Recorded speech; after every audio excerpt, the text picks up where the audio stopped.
Olá, amados, graça e paz, aqui o irmão Fábio Gomes.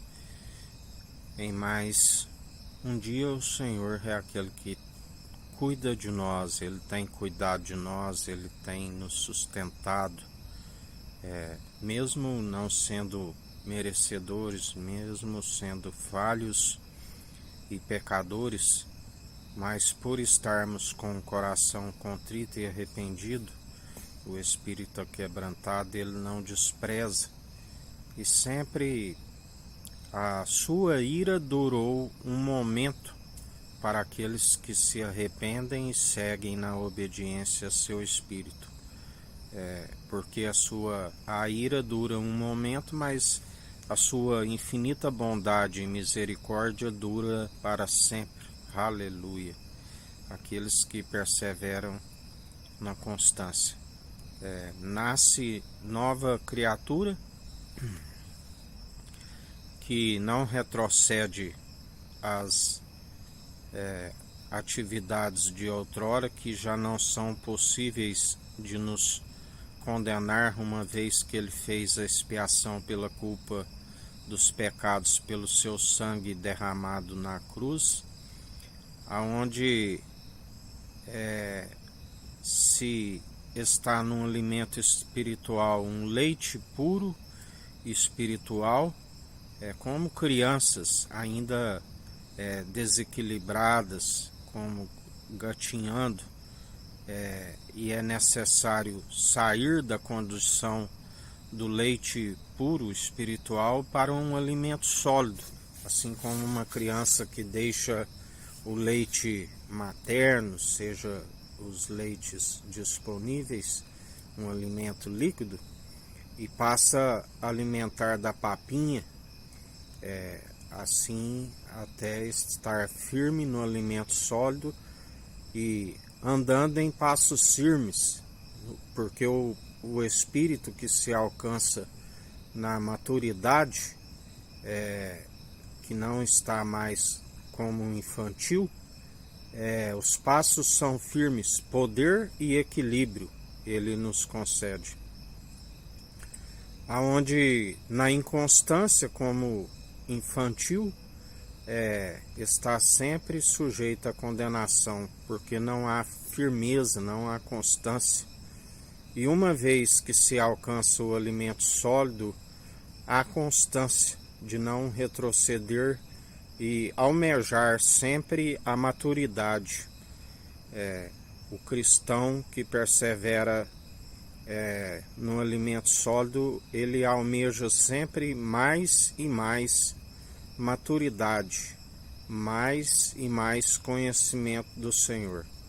A palavra diz que a glória de Deus é ocultar certas coisas dos meros mortais, e a dos homens é revelar as coisas de Deus, que quem revela é Jesus Cristo. Cristo estava com o Pai antes mesmo das primeiras obras. O Pai o enviou, o Verbo que se fez carne e era Deus, o Verbo era Deus e estava com Deus, aonde passou pela morte, derramou o seu sangue carmesim na cruz do Calvário, porque o sangue não herda o reino dos céus. Três proclamam na terra: a palavra, que é a água, o Espírito, e não havia ainda o sangue. Quando o Cordeiro derramou o seu sangue, três proclamam na terra: a água, o Espírito e o sangue. E no céu, como o sangue não herda o reino dos céus, proclama o Pai, o Deus Altíssimo, a palavra e o Espírito.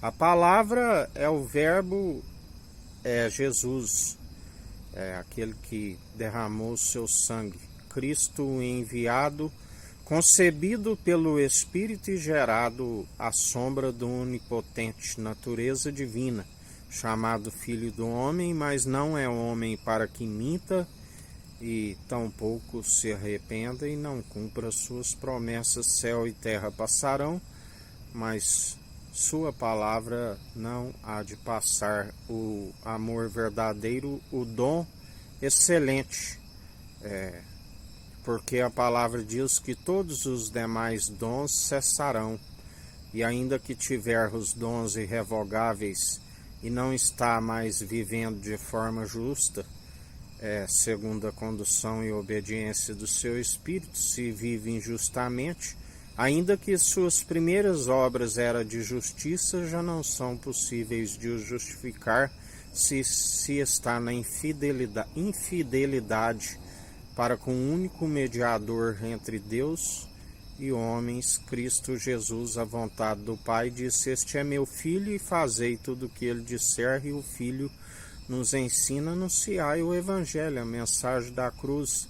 Mas aquele que coloca outro fundamento não faz a vontade do Pai e está sobre a ira, aonde o Pai concedeu o Filho como juiz supremo. Está no centro do trono, como quem pisa uva nos lagares. Assim a palavra diz: opera com justiça, com equidade, na imparcialidade, e exerce o direito. E o grande eu sou, antes que houvesse dia eu sou, não há quem possa escapar das suas mãos, assim como ele indaga: operando eu, quem impedirá? Não há ciência, não há sabedoria, nada que possa impedir o seu efetuar e querer. Ele faz como quer, e não há um mísero dos cacos espalhados ao chão que possa contender com ele e dizer: porque fazes assim? Ele mesmo disse: onde está tu, ó mero mortal? Quando ele ainda estava a alicerçar uma porção de terra seca sobre as águas. A terra era sem forma e vazia, o Espírito pairava sobre as águas e havia trevas na face do abismo, e ele disse: haja luz, e houve luz, e viu que a luz era boa, e fez separação de luz e trevas, aonde ele nos ensina: não se coloqueis a julgo desigual com os incrédulos. Que comunhão há de incrédulos com crédulos, de Cristo com Belial? Que comunhão há de injustiça com a justiça? Por isso estejais apartados dos ímpios. Não aceitei o conselho dos ímpios, e tampouco assentei à mesa com os escarnecedores e à roda dos zombadores. Assim nos diz o Senhor. Por isso perseverai, sempre exortando no dia chamado hoje, e examinando a si mesmo. Assim nos diz o Senhor. Que a graça do nosso Senhor e Salvador Cristo Jesus esteja convosco, assim como Ele está no meio de nós.